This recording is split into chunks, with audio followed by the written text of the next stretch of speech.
Ora, mais uma vez bom dia, meus amigos. Já acabei de carregar este vídeo, graças a Deus, carregou rápido. Isto convém ver os vídeos por ordem, como é evidente, porque, pronto, senão perde o fio à meada. Eu já vos disse que não gostei de uma sopetada ficar em lágrimas com esta coisa da imigração. Acho que o discurso está muito de cova da moura, mas os senhores é que sabem da vossa vida. Eu nem sei o que vos diga, porque o pessoal que fala destas coisas, eu já falei com eles e gosto todo deles. O Alexandre de Sousa começou no YouTube comigo e gosto muito dele. Ele até pensou estar em filosofia, acho que está em ciência política, não sei se é bem assim, né? O Alexandre de Sousa, um grande abraço para si. O Gonçalo Sousa, logo no início, também falou logo comigo. Gosto muito do Gonçalo Sousa. O Miguel Macedo tem estado desaparecido. Um grande abraço para si, espero que esteja tudo bem. Estes influencers, que todos muito próximos do Chega. O Gonçalo Sousa era do Chega, agora saiu. O Alexandre Sousa é do Chega. O Miguel Macedo não é do Chega, mas é muito próximo. Não é do Chega, não é militante, creio eu, mas não sei. Creio que não, mas é muito próximo do Chega, como é sabido, o pessoal do Chega costuma ir lá ao canal dele. A Maria Castelo Branco é uma giraça de todo tamanho. Ataca a Rita Matias, diz que expôs as crianças para fazer política, não é? O pessoal opõe-se ao reagrupamento familiar no que concerne aos imigrantes. Eu aí já estou um bocadinho mais periclitante. Eu defendo muito os imigrantes muçulmanos, como já perceberam, porque eu gosto do Islão. Aliás, os países que eu mais gosto até são budistas, como a Tailândia. Bali é hindu. A Indonésia em geral é o maior país muçulmano do mundo, mas Bali não é muçulmana, é hindu. Os países que eu mais gosto são budistas, como a Tailândia, como o Camboja, como o Laos, Vietnã é comum, né? Mas enfim, há ali umas coisas um bocado peculiares. E o Sudeste Asiático, como eu já vos disse há pouco, em geral, o Singapura é confucionista, fundamentalmente. Lee Kuan Yew era confucionista. Confúcio, um grande filósofo. E o problema das religiões, que são muito mais fanáticas do que as filosofias. A religião é uma espécie de filosofia para gente burra. A filosofia, a sério, é uma filmologia, uma ontologia, uma dinâmica, até o existencialismo, até o pós-modernismo, é para gente inteligente, não é? Para se perceber um Derrida, para se perceber um Heidegger, para se perceber um Kant, é preciso muitos estudos. A religião, pois vão à igreja, ajoelham-se e pronto, e está feito, não é? Está feito. Perder a razão para ganhar a Deus é a essência da fé, dizia o que recordo, é. O racionalismo da filosofia é completamente perdido nas religiões, é a fé, e em nome da fé matou-se muitos milhões. Em nome da fé, em relação a Deus, matou-se muitos milhões. Em fé, matou-se muitos bilhões, cá para nós. Ao longo da história da humanidade toda, de certeza absoluta que foi mais de 1 bilhão de pessoas mortas com a fé. E em nome da fé comunista, que é uma fé política, também se matou muitos milhões. Em nome da filologia, ou da ontologia, ou do pós-modernismo, ou do existencialismo, matou-se. Não, isso não se matou. Mas a filosofia, quando se torna populista, como foi o comunismo, pumba, é logo. Quando é uma coisa simples, a história da ferramenta, como dizia o outro, está tudo estragado. Por isso, o que me apraz dizer hoje é que as redes sociais estão muito neste contexto de as crianças são utilizadas, a Maria Castelo Branco, o reagrupamento familiar é errado. Os problemas que eu vi na Amadora toda a vida e que vejo na maior parte do mundo não são os imigrantes como eu. Não são os de primeira geração, não são de primeira geração, são os que chegam ao país ainda com a língua e a cultura do país de origem. Esses não são o problema, esses só querem trabalhar, é estilo eu. O problema é se eu tivesse filhos. O pessoal como eu tem inveja de mim, se eu tenho inveja de alguém.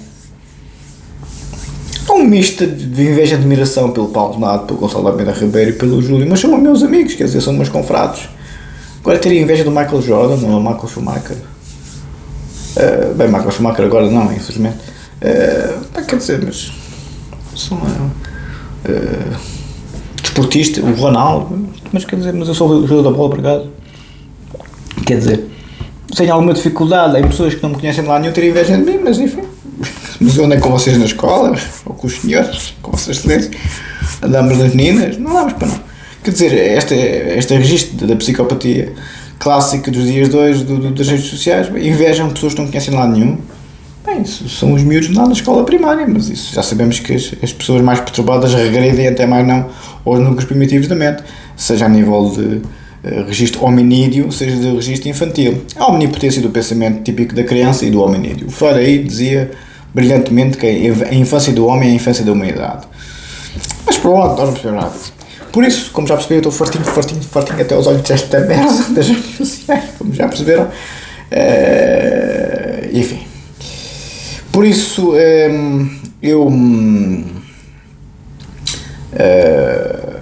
o que vou falar hoje é acerca do reagrupamento familiar, pouquinho que eu quero ir para a matéria.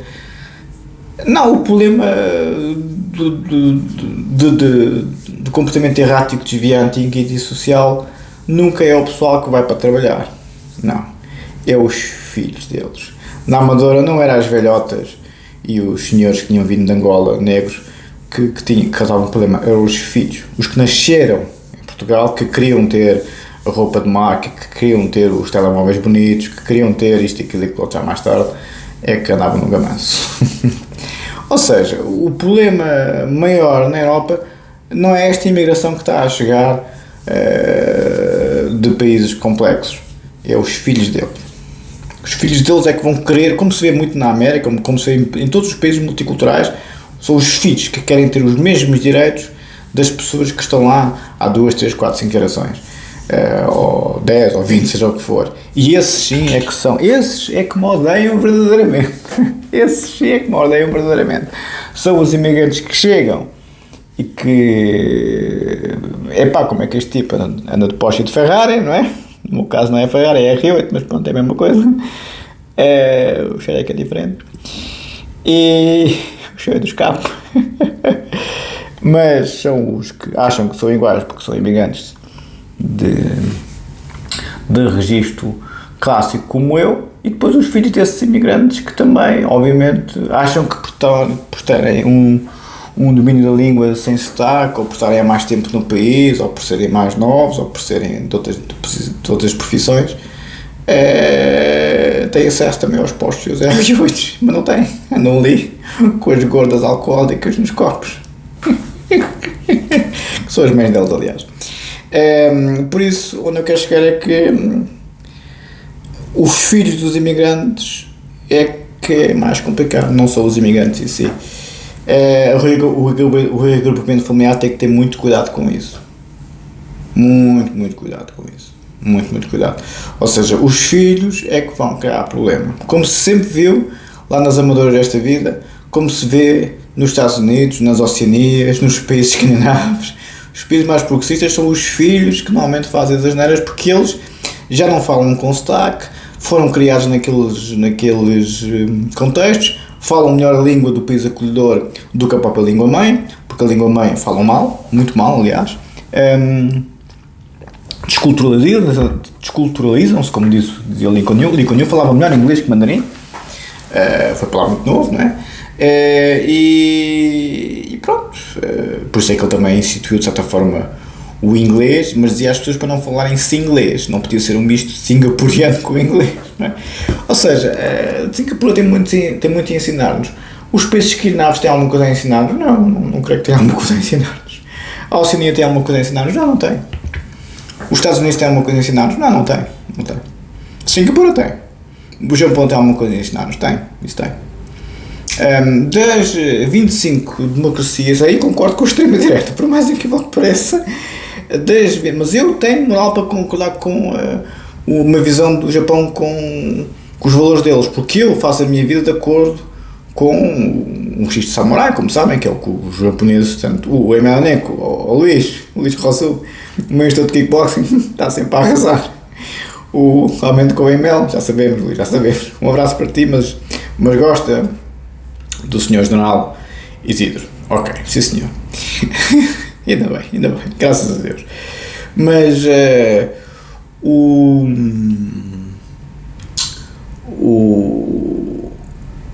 o Emelianenko, quando foi ao Japão várias vezes, andar na rua era fartado de rir, porque os japoneses estavam completamente assoberbados com o Emelianenko, sempre a mexer-lhe nos músculos, elas e eles, né?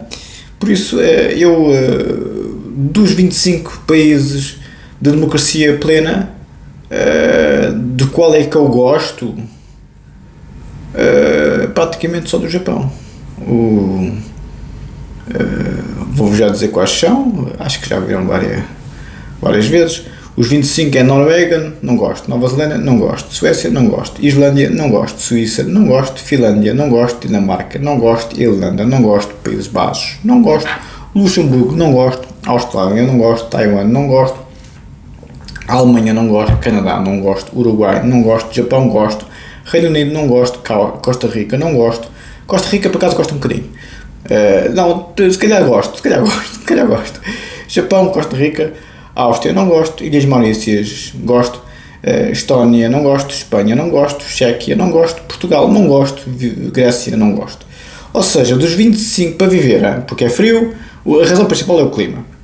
A razão principal para mim, para viver num sítio, tem que ter calor.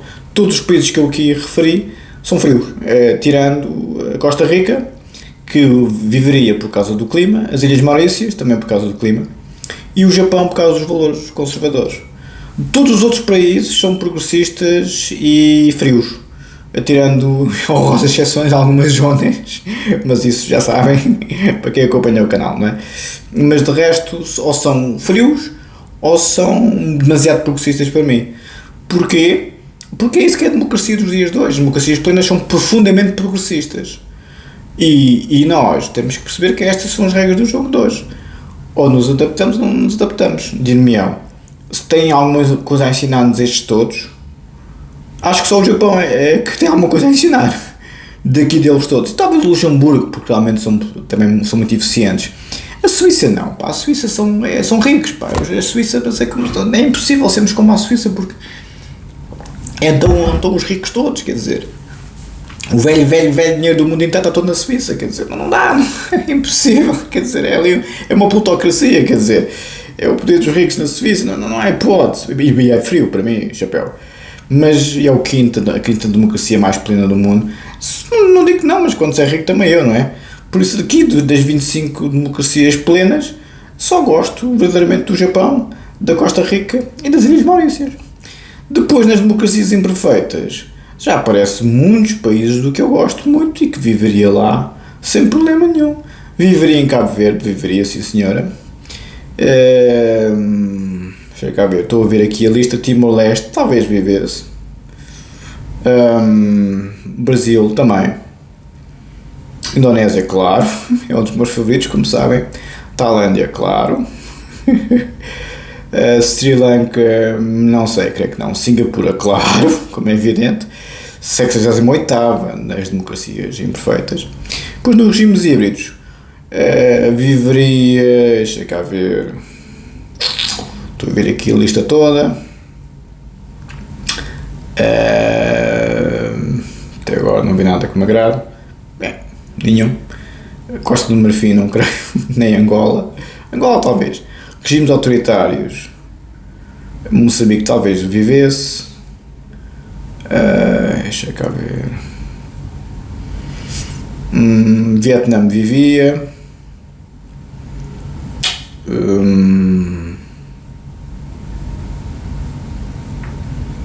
deixa cá ver, estou a ver aqui a lista toda. Pois não vivi em muitos, como eu já vos disse, porque eu gosto é do calor. E do Camboja também vivia, como é evidente, tem um regime autoritário. Tudo o que seja Sudeste Asiático eu vivia naquilo tudo, entendem?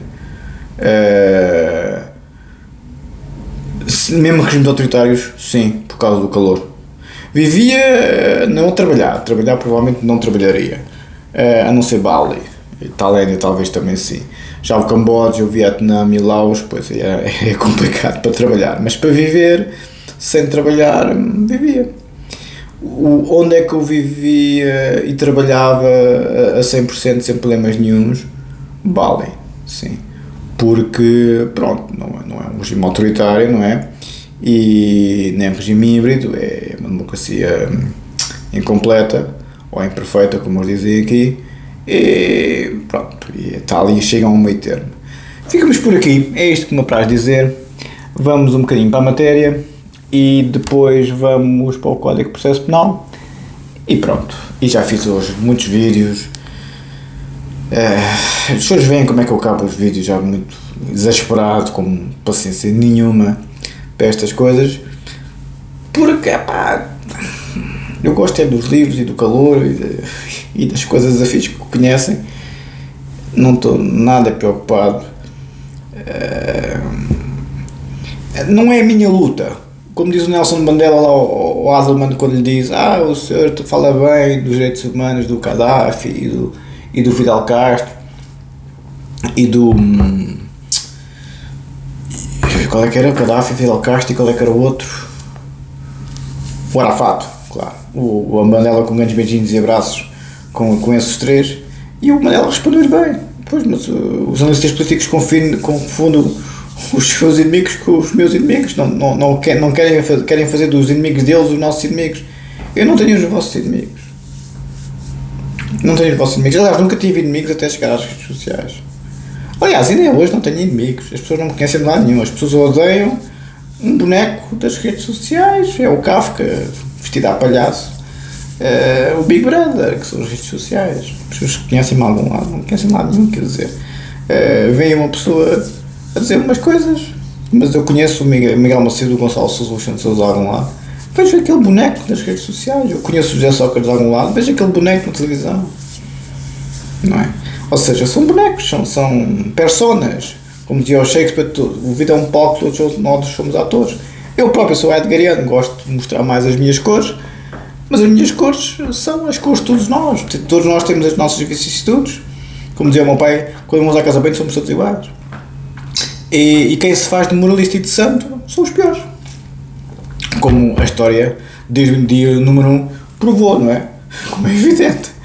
Os maiores moralistas são os maiores pecadores. Isso a gente já sabe há muito tempo, né? Basta ver o que é que acontecia na Igreja Católica no Vaticano, com os papas mais moralistas a fazerem orgias em plena Capela Sistina, mas enfim. Bom, tínhamos ficado na minha tese Doutoramento em Direito Penal, versão em português, na questão da desontologização da dogmática. O Jacobs fez um enorme esforço nesse sentido, não o conseguiu concretizar, mas esteve lá próximo, verdade seja dita, e eu tinha ficado aqui na citação da professora Anabela Rodrigues, em que diz que, e eu também digo, não é? Que tenta substituir o bem jurídico pela norma jurídica, o professor Jacobs, tínhamos ficado aqui. Por isso, em nome de expectativas que também elas se presumem contar com tal manutenção de vigência e apenas estabilizáveis quando a mesma surja reforçada por processuosa e diligente intervenção positiva da pena. Tínhamos ficado aqui. Com efeito, numa tese, como se permite já interver, vem colocar em crise da autonomia a culpa em relação à prevenção. As palavras minhas, a manutenção desse conceito e do seu específico lugar como elemento essencial da teoria do crime na construção de Jacobs não pode divergir à atenção do declarado rompimento de qualquer similitude com a construção comum empreendida na dogmática tradicional. Porquanto, acabará o autor por salientar que a culpa tenderá a nada mais ser que necessidades de prevenção. Nas suas palavras, veja bem, o professor Jacobs diz isto, por mais incrível que pareça. A culpa tenderá a nada mais ser do que necessidade de prevenção, nas suas palavras. Culpa fundamenta-se na prevenção geral e mete-se de acordo com ela, diz o professor Jacobs. Em culpa e prevenção, em Direito e Estado, F de 452-453, 1976, página 9. Funcionalizando igualmente o conceito da culpa numa construção, ou seja, como é uma função, não é? Que não encontra lugar para qualquer outro conceito enquanto se não entenda condicionado e desse modo definido por um específico fim, à sua necessária concepção em sentido funcional, implicando na concretização do que isso seja a consideração da, vou citar, culpa como derivado da prevenção geral, condicionada por isso à função primária do inteiro direito penal. Diz a professora Ana Rodrigues, na obra citada, a determinação da medida da pena privativa de liberdade, os critérios da culpa e prevenção, 1995, página 436. Ficamos por aqui. Vamos para o Código de Processo Penal, que eu quero-vos dar ainda um bocadinho do Código de Processo Penal do artigo 408. Aqui o artigo 408,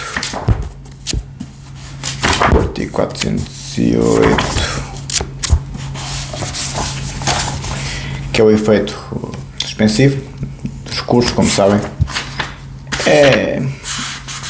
Tínhamos ficado na nota 7. O artigo 408 é os recursos com efeito suspensivo, ficámos na nota 7 e também lemos o artigo 122, número 1. Vamos ler agora mais 2 ou 3 notas e depois vamos para a minha matéria. A página 603, nota do rodapé em relação ao artigo 408 do Código de Processo Penal. Recursos com efeito suspensivo. Os recursos interpostos de decisões finais condenatórias, quer em matéria penal, quer civil, têm efeito suspensivo do processo. Decisões finais condenatórias, sem prejuízo do efeito extintivo imediato da prisão preventiva e da obrigação de permanência na habitação se a pena aplicada na sentença condenatória não for superior à prisão ou obrigação de permanência na habitação já sofridas. Artigo 214, número 2 do Código de Processo Penal. O que é que diz o artigo 214, número 2 do Código de Processo Penal? Porque os engenheiros gostam muito de mim, talvez por eu ser muito lógico e muito racionalista, mas a engenharia baseia-se na lógica matemática e os operadores matemáticos. O Código de Processo Penal, apesar de ir muito... A lei vai muito à filosofia analítica, muito matematizada, mas não é matemática nem lógica. E os engenheiros têm muita dificuldade em compreender como é que o jurista pensa, porque estão à espera da lógica. Pois a lógica filosófica, a lógica do Frege, do Wittgenstein e do Aristóteles não é bem a lógica matemática do Newton. Quem dera, nem do Planck, nem do Schrödinger, nem do Dirac, nem do Einstein, nem do Oppenheimer, nem do Bohr, nem do Heisenberg.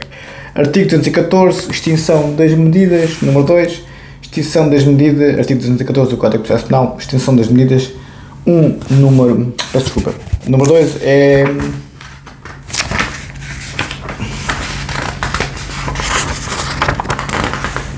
Estão coladas as páginas, não é? Número 2 é... As medidas de prisão preventiva e de obrigação de permanência na habitação extingue-se igualmente imediato quando for preferida a sentença condenatória, ainda que dela tenha sido interposto recurso, se a pena aplicada não for superior à prisão ou à obrigação de permanência já sofridas. Pronto, isto é o artigo 214, número 2. Agora, acabado de citar pelo professor Pedro Albuquerque. Nota 2. O recurso interposto à decisão simultaneamente absolutória e condenatória tem efeito suspensivo do processo. O recurso interposto da decisão simultaneamente absolutória e condenatória tem efeito suspensivo do processo. O Código de Processo Penal está feito, um texto das suas cláusulas são favoráveis ao arguido. Porque vivemos numa ditadura, voltamos sempre ao mesmo, não é? E o Código Penal de 1929, este é de 87, é exatamente o oposto. Tem que chegar ao meio termo? Tem, provavelmente tem, mas as pessoas têm que perceber que houve muita gente morta e presa no tempo de Salazar. Não foi os acidentes na guerra colonial, nem muita gente a morrer nas prisões da democracia dos dias de hoje. Não é? Isso é a falácia da extrema-direita que quer fazer a democracia pior do que o tempo de Salazar. a democracia, de qual eu não gosto por ir além, mas é um avanço civilizacional. Os meus valores alinham-se mais com valores conservadores do Sudeste Asiático e coisas afins. Eu não digo que não. Para se trabalhar e para se ganhar dinheiro, pois as democracias liberais são melhores. Obviamente que a extrema-direita não gosta muito de trabalhar. A extrema-direita gosta das heranças e dos seus ascendentes, porque a extrema-direita é o velho dinheiro que se vê na Suíça às carradas. Aliás, o Conde, que chegou a ser dono da TVI, chegou a dizer na televisão: eu fui o primeiro a trabalhar na minha família em 5 gerações. Tem orgulho de não trabalhar, não é? Para mim é conversa de bandido ou de puta. Não se pode dizer estas coisas, peço imensa desculpa. Número 13, e com isto concluo aqui esta nota, que isto para mim é aborrecido, quer dizer, não gosto muito. Este é o lado mais aborrecido do Código de Processo Penal. Também tem efeito suspensivo do processo os recursos interpostos de decisão de pronúncia pelos fatos constantes da acusação particular do assistente quando o Ministério Público não acompanha esta acusação, bem como da decisão de pronúncia pelos fatos constantes do requerimento da abertura da instrução do assistente, tendo o Ministério Público arquivado o inquérito, ver a anotação ao artigo 310. Pronto, ficamos aqui na nota 4. O artigo 310, farto meu aqui estudar que não é camelo. Artigo 310 são os recursos e a decisão, número 1, a decisão instrutória que pronunciar o arguido pelos fatos constantes da acusação do Ministério Público, formulada nos artigos 283 ao número 4, 285, é irrecorrível mesmo na parte em que apreciar nulidades e outras questões prévias ou incidentais e determinar remessa imediata dos autos ao tribunal competente para o julgamento. Número 2, o disposto no número anterior não prejudica a competência do tribunal de julgamento para excluir provas proibidas. Número 3, é recorrível o despacho que indiferir a arguição da nulidade culminada no artigo anterior. Vamos para o artigo 351 do Código de Processo Penal, que é a perícia sobre o estado psíquico do arguido. Eu gosto disso. Quer dizer, não. Se eu era capaz de dar aulas do processo penal, penal sim, mas processo penal, se não fosse a minha área, é demasiado, enfim, enfadonho. É por isso é que o professor Pinto Albuquerque fez o Código Penal, fez as anotações do Código Penal sozinho, mas o processo penal foi buscar 29 colegas. É a execução típica da lei nos tribunais, nas polícias, no Ministério Público. Oi Jesus, é uma seca. Mesmo para quem gosta disso, oi Jesus. Diferentemente, a omissão, nota 15, ao ofício sobre o estado psíquico do arguido, que é, como sabem, o artigo 351 do Código de Processo Penal. A nota 15, tínhamos ficado aqui, diferentemente a omissão da realização da perícia sobre o estado psíquico do arguido, quando na fase do julgamento não tinha sido suscitada a questão da imputabilidade diminuída do arguido, mas o devesse ter sido por ela construir uma diligência necessária para a descoberta da verdade. A omissão da realização da perícia, neste caso, constitui uma irregularidade, ver a anotação ao artigo 340, voltamos sempre ao mesmo, os vícios processuais, as irregularidades, que é a produção da prova, princípios gerais, e vamos agora para este raciocínio do princípio da prova. Também aqui só tem legitimidade para arguir a nulidade do interessado perante na audiência ou tendo faltado nele, cuja falta se considere injustificada. Eu vou ser sincero, eu gosto mais do Código Penal, reconheço que o Código de Processo Penal é uma obra de arte, mas é mais denso, mais chato. Tem que se fazer, tem que se fazer. Se não percebem o Código de Processo Penal, não percebem o Código Penal, não é hipótese. E é assim que o direito funciona, dir-me-ão.